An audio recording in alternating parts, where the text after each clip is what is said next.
Antonio Conte will need to come up with some sort of tactical stroke of genius if we want to beat Barcelona. Hello there guys and welcome back to 100% Chelsea for my preview, for the first part of the preview of the big game.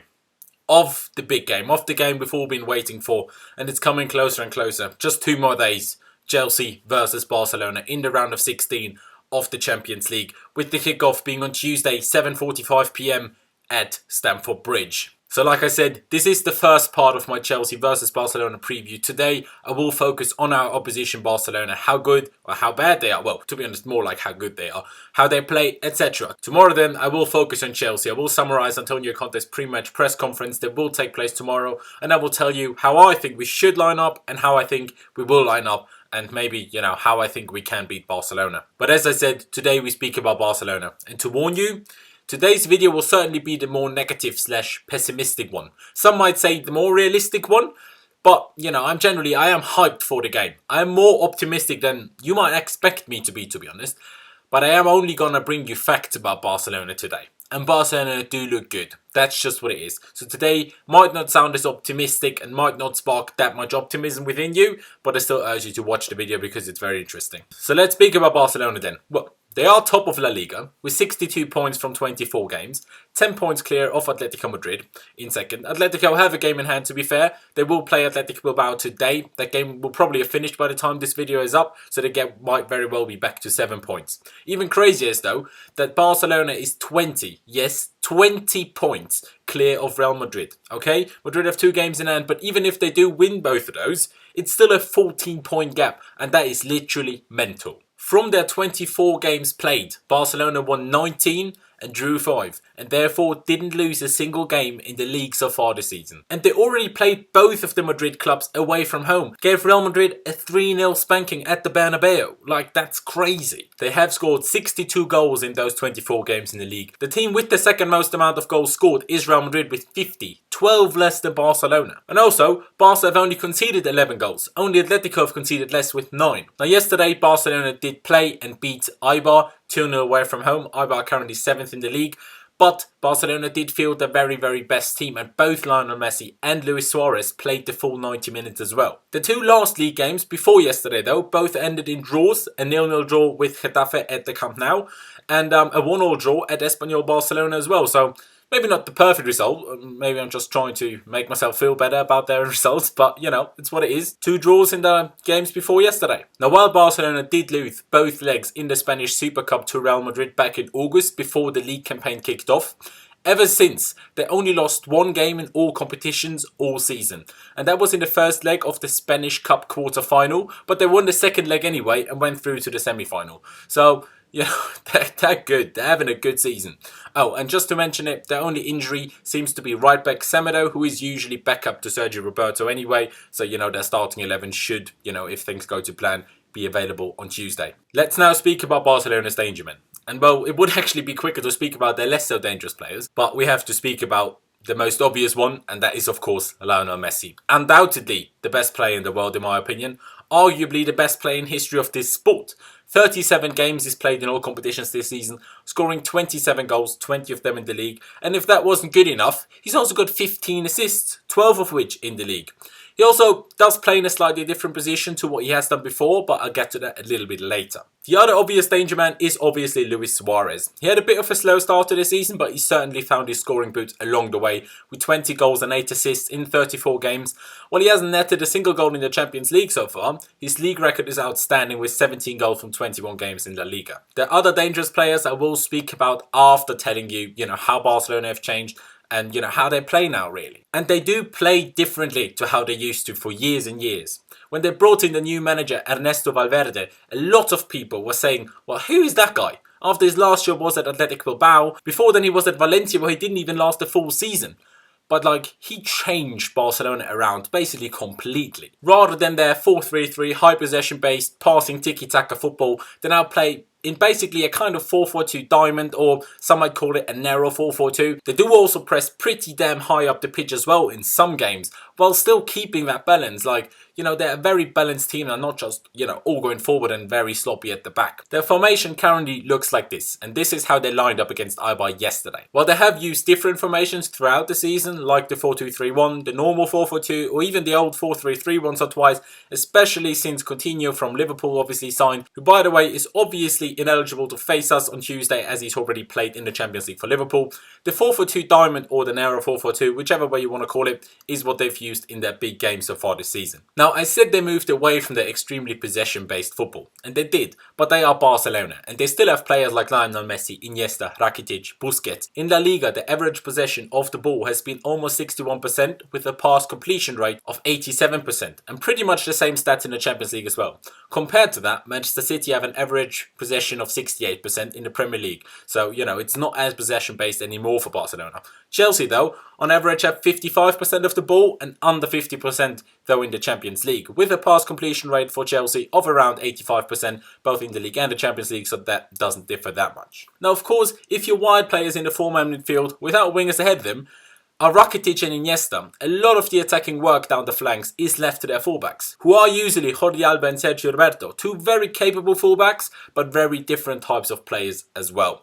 Both are good on the ball. Jordi Alba is extremely fast and has a very good understanding of combination play, especially with Iniesta and Suarez and Messi. You know, he's very good at that. Sergio Roberto, though, on the other hand, used to be a central midfielder and was put at right back when Dani Alves left Barcelona. A bit like Joshua Kimmich at Bayern Munich, it turned out that he's just a very good right back as well. He's not as fast as Alba, nowhere near, but his vision for a great cross and a great pass from that right hand side is very important to their attacking play as well. Roberto not being as fast as Jordi Alba and generally staying back slightly more, if you will, doesn't harm them in their attacking threat down the right, as Messi plays as the right striker, as you can see on the picture obviously, and he is Lionel Messi. I mean, he isn't glued to that position at all. He roams around a lot. He basically goes wherever he feels he can influence the game the most. But a lot of the time, he still spends on that right wing. At the end of the day, he's still a natural right winger. So because Messi obviously still does spend a fair bit of time on that right wing, it's not that bad and not that important that Sergio Roberto does bomb as forward as much and is as fast as Jordi Alba is.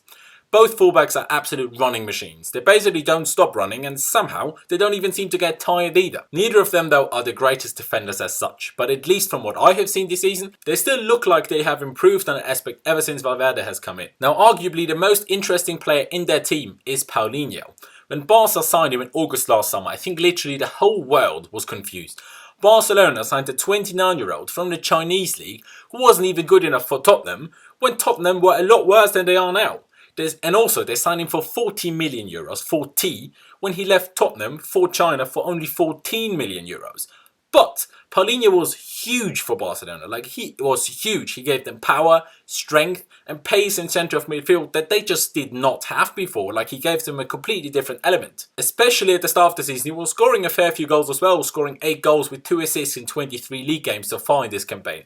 Now, you might be thinking those aren't exactly great stats for the centre attacking mid of Barcelona. Well, that's why I said they play a kind of 4-4-2 diamond, and also, if you will, a narrow 4-4-2. Paulinho doesn't play as a centre attacking mid. He plays as a central midfielder, while he still bombs forward into the box to get to the end of crosses or just to have a man more around the box. And also, along with Luis Suarez, he plays a big part in Barca's high press as well when they do apply it. Busquets does sit deeper than Paulinho, while Iniesta and Rakitic next to him roam around a lot. Sometimes they sit deeper, sometimes they're more attacking, sometimes more wide, more central. Basically just extremely difficult to be picked up on by any opposing player. To me, sometimes it even looked like Busquets dropped back as the third centre-back, you know, between Piqué and Umtiti, especially when Alba and Roberto are bombing forward. Busquets, as much as he's a diving prick, is simply a genius at what he does. Like, I hate to admit it, but he just is. He's not fast at all, but he just reads the game so incredibly well. He's always where he needs to be, and he's a very good tackler as well, so he basically always wins the ball back. But what I find most impressive about Barcelona this season is how they always line up in moving triangles. Like, literally in every moment of the game when in possession, they just move around in triangles. A lot of teams try to do that,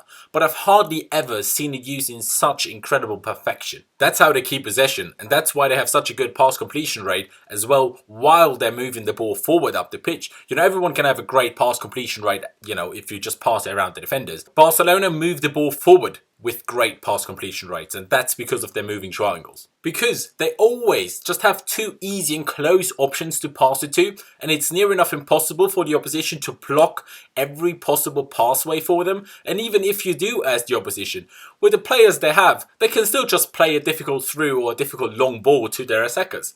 But because they move so much, they move up the pitch while making rather easy passes, and that's rare, and that's very difficult, and like I said, very impressive in my opinion. Now, I spoke about how they play in a narrow 4-4-2 or 4-4-2 diamond, whatever you like to call it. That's mostly in attack though. When forced to defend and sit deeper for a longer amount of time, which, let's be honest, doesn't happen that much, Iniesta and Rakitic do move further out wide to basically create two banks or two lines of four, the defence and the midfield, which then obviously makes it very difficult for any team to break them down. And that's why I said their manager, Ernesto Valverde, makes sure that their teams are balanced, and that's how he does it. When they attack, everything is all over the place, fluid, perfect if you will.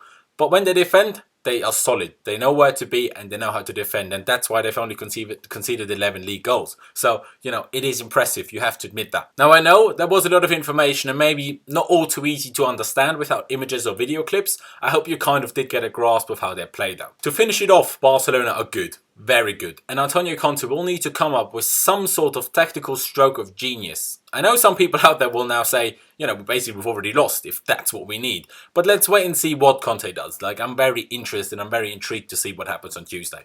But not just tactically, we have to be spot on.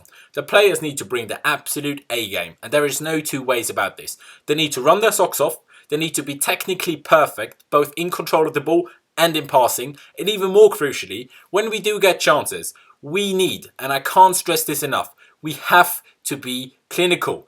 They've only conceded 11 goals in the league for a reason, including playing Atletico Madrid, fair enough, one that could go forward, but also at Real Madrid. If you get chances, you have to be clinical. And it doesn't help that the goalkeeper, Marc-Andre ter Stegen, the German, is an incredibly good goalkeeper as well, an unbelievable shot stopper, great on the ball as well. They don't make it easy for you this season. People say, don't overhype Barcelona, not that good anymore.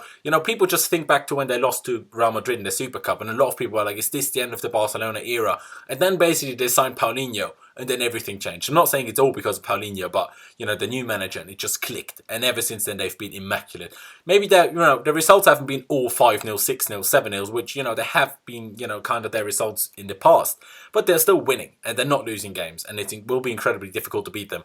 But I still think it will be possible. And like I said, tomorrow's video will be more optimistic because today, I know, it was quite depressing because they are just good. Like I said, I will speak about Conte's press conference and our possible lineup tomorrow. Even this video is already quite long. So imagine I cramped all of that into one video. That would have been immense. So make sure you subscribe and click the notification bell button as well to make sure that you know when that and any other video goes up as well. But that's it from me. Leave me all of your thoughts down in the comment section below. Anything you want to add to obviously, what I spoke about in this video about how Barcelona play. If you think I got anything wrong, if you want to ask something, just put it all down in the comment section below. I'll be happy to reply as well. Leave a like if you did enjoy this video. Check out my social media, which is Laos1507 on both Instagram and Twitter. As you can see over here, Laos1507 on both of them. I'd massively appreciate it if you could follow me there. And also, obviously, make sure you subscribe to 100% Chelsea. That'd just be absolute class. Thank you guys for watching. Up the Chelsea, and I'll see you next time.